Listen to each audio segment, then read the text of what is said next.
and it's why most of us are here.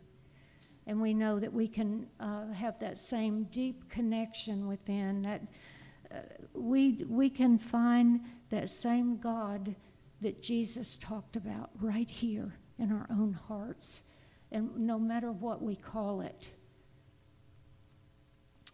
So I stepped out on this 12-week session or series of talking about spirituality and how we can improve ourselves. And we're in the second week of it. And for today, I'm talking about the attributes of deep inner wisdom. Now, what is deep inner wisdom? Well, wisdom, when we have wisdom, it comes from God. Of course, we all have a lot of information. We read, we learn, we compile the wisdom. We look at the wisdom we've learned all of our lives. And then when we really look at it, we may decide that wasn't wisdom at all, was it? It was just some teaching, something that I learned somewhere, and it's not very wise. And then that's the beauty of the spiritual path, that we can choose anytime we want to re-look at something that doesn't look like love. If you've been taught something that doesn't look and it doesn't feel like love, I suggest you rethink that. And you get to choose again. You get to choose. And that's the beauty of that. And the amount of knowledge and wisdom available to you is unlimited. And the only thing you need to do is go within, connect with your heart, to connect with the divine by whatever name you want to call it.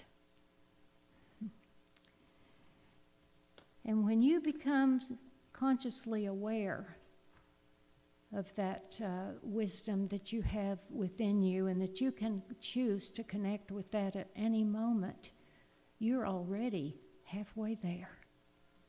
As once you know the power is within, you don't have to become something new. You already have everything within you that you need, everything. You only need to recognize it and connect with it. Now, don't be overwhelmed. I'm not going to talk a long time about each of these. My list got so long, by the time I finished my list and sent my slides to Shelby to go with the entire slideshow, I thought, boy, I'm going to have half the people walking out before I even get started. But we're going to take it just a little bit on each subject, okay? Just enough so that you'll know what we're talking about. These are some of the attributes of deep inner wisdom that I think that they're measurable. They're things we can look at in our own lives and see, am I making progress? Am I becoming a better person than I was? Am I more peaceful? Am I happier? You know, the being joyful may be one of the key measurements of having deep inner wisdom. And the first on the list is quiet confidence and resilience. And people that have deep inner wisdom, they're confident. They remain confident even when the world tells them that they're in the minority. Did you know that? Even when the world gets ugly and you got a lot of people shouting ugly things and you have been told the majority's going along with that, if you have deep inner wisdom, you don't fall for that. Not for a second. You're not even swayed. The only thing you're tempted to do is to pray for them. And for a moment, it may be fearful to you, because you may think, wow, I hope this isn't going to be the dominant way, because this sure isn't love. This isn't love. It's not God. If it's not love, it's not God. That's just all there is to it. There's no boasting, just inherent understanding of myself and the world around me. And I don't go around criticizing everybody else, but I feel strongly in what I believe in, and I know if it's love, it's truth. You're patient. It's another quality of deep inner wisdom, patience. Whether it's waiting for the next right opportunity, dealing with setbacks, simply listening to others, you display a remarkable degree of patience. Patience in all things. You're willing to wait. When you see the world is different than you would like it to be, you go within to your inner wisdom and you say, I don't like this, and I'm free to speak out about it, but I am not going to let it rob me of my peace. I will not allow it to rob me of my peace, because that is the most important thing for me, is my peace of heart and mind.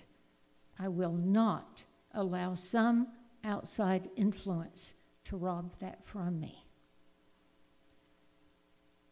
And we know that sometimes good things take time. And rushing often leads to mistakes, doesn't it? Another one, you're in control of your emotions and reactions, slow to anger, not easily upset. We have come a long way toward deep inner wisdom when we reach that milestone. How are you doing with that? How's that working for you? Now, don't get down on yourself. We're human. We're human. I have to admit, I have my moments. But our reactions sometimes, especially when something is really ugly and in our faces, it's hard. It's real hard. We want to react. That's the normal human tendency. It's what we've learned all of our lives. But the more we grow in our wisdom, and wisdom comes from the heart. It's a heart consciousness. That's where wisdom comes from, a heart that's connected to God. You're slow to anger, and you don't easily react. Balanced, even in troubling times. Realization of connection with God and divinity provides the control that you need over your emotional responses. And the more you do it, and the more practiced you become at it, the sooner it takes place. You get quicker at coming back to center. I used to have a mantra that I used, and we had a class here many years ago, back to center, I called it. Back to center. And that's how long it takes you from being knocked off your stability to coming back to center. And that's a pretty key measurement of your deep inner wisdom. How long does it take me after seeing something or hearing something that's upset me? How long does it take me to get back to center? And divine and deep inner wisdom, it increases our faith, and it takes faith. Faith is monumental. If you are going to have deep wisdom, you've got to have faith. You've got to have faith in that higher power and your connection to it. And faith in the divine order of all things. Humble and never haughty. Seen anybody that's haughty lately? Anywhere? This even happens, unfortunately, in spiritual people. You'll have a spiritual teacher or a minister or a person that ought to be above that. and they've allowed their growth, their spiritual growth, to go to their head. And if someone has a haughty countenance, let's just say that, and we sometimes see that even in New Thought or in whatever it is, they haven't really gotten there yet. They got a big learning edge. And being haughty is not something you are if you're a true spiritual teacher, and if you have true inner wisdom, you're not haughty. Humility, deep understanding. The truly wise never consider themselves to be superior to others. Never. It never happens.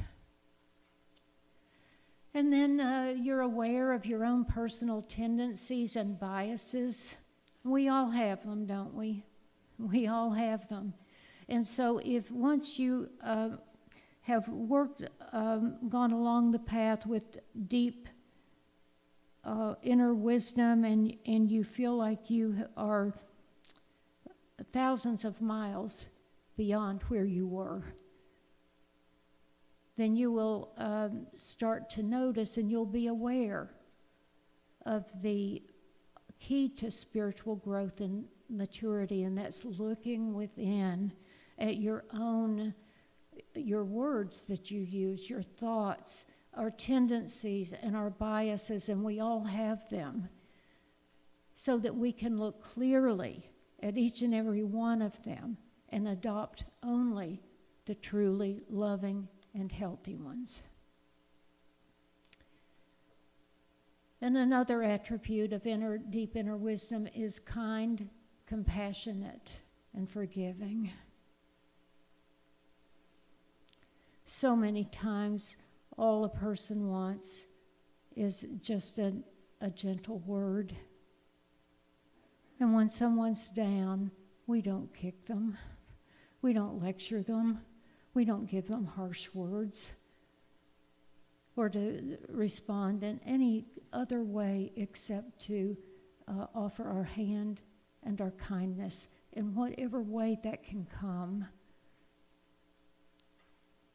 An unforgiving heart keeps one in bondage. Forgiveness, kindness, and compassion open the heart and mind to inner wisdom and peace. So be kind, be compassionate, and forgive.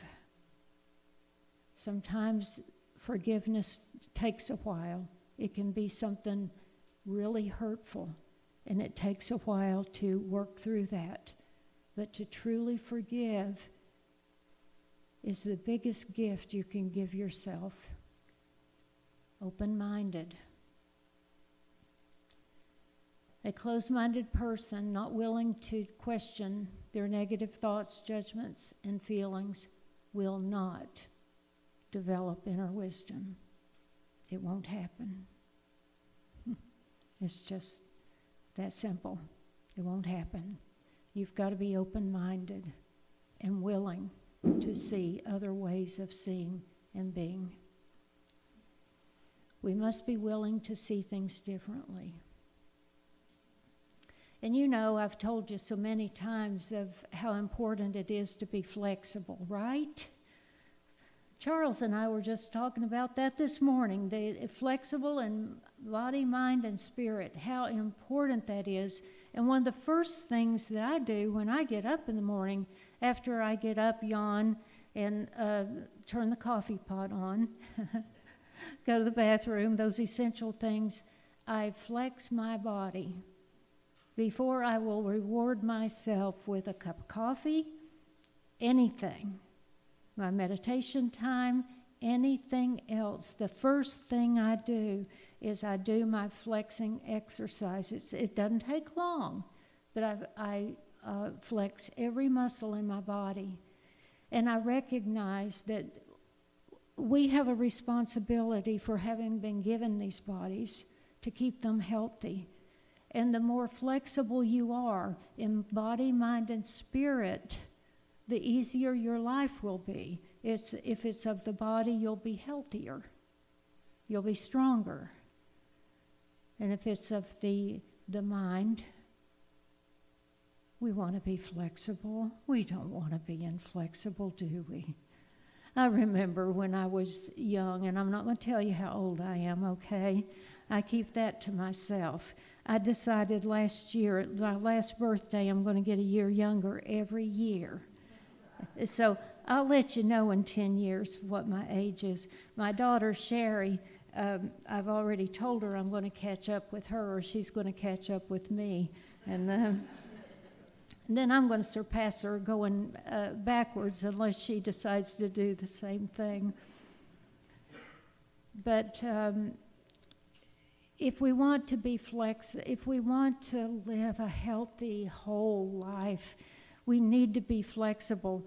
And back to when I was really young, some stodgy older people, they prided themselves in how stodgy and inflexible they could be, as if it was a gift or a good thing. Oh, yeah, they were proud of it. Yeah. Did you know any of those people, Helen? No, she didn't. I could see by the look on her face she didn't know any of those people. They prided themselves in it, and maybe some still do. We don't know it all. We don't know it all. We need to know that we still can learn and grow from each other, and don't be rigid in anything. Don't be rigid. Be flexible and loving. Well, be rigid in your ethics maybe, but other than that, generosity. It's a spiritual practice and a commitment to fully participate in the flow of life. When you're generous, when you're stingy, you know what it does? You're stingy with your energy, your love, your possessions, your whatever it is, anything. It cuts you off from the flow of life when you're stingy. It does. And you know what they say, you're not going to take it with you. Invest your time in things that you're going to take with you. How about that, into the next world? And that would be your joy, your love, your whatever you've taught this younger generation that's going to live on and on forever. Be generous in all things. Generous with resources, time, and energy. But here's the next one I want to mention. Mindful of the need for self-care. Because what happens with some of us is that we are so compassionate, we are so kind, we are so loving, that we have sort of put ourselves off to the side. And you can't do that and be successful. You really can't. You understand the limits of your personal time and your energy. We're all energy, and we have a certain amount of it. And you need to really look at the things you are spending your energy on. If you're on every committee in town or anybody ever asks you to, I recommend right here and right now, you take that list of things you've got that you're doing and hone it down to the things that are most important to you and you can do your best at. Because you spread yourself too thin and you can't be best at the thing that's your number one priority and purpose.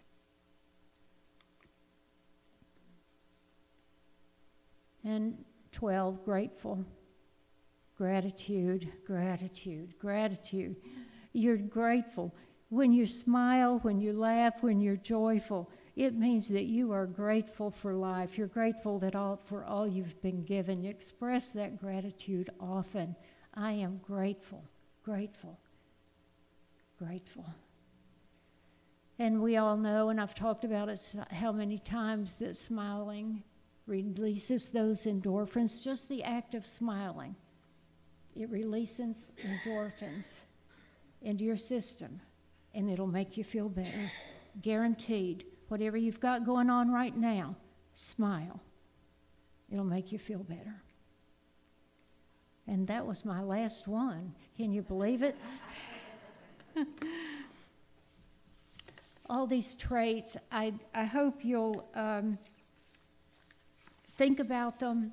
I hope some of it has been meaningful to you, and you may even think of some more that I did not put on my list. I didn't dare put any more on, or I knew I would have an audience walking out on me.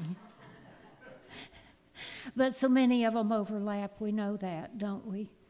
And the thing about wisdom from the heart is when you live from that place and you know that you are connected to God, all that is, the universe, the flow of life, life gets easier. It's more beautiful. It doesn't even matter what's going on in the rest of the world. You know yourself that you have a connection to God and that all is well. I thank you for your time. I'm going to pray right along with you that we don't have any more of that snow. And I'm just going to claim it right now, okay? I don't want it. Not going to have it. Thank you so much for your time and attention. And I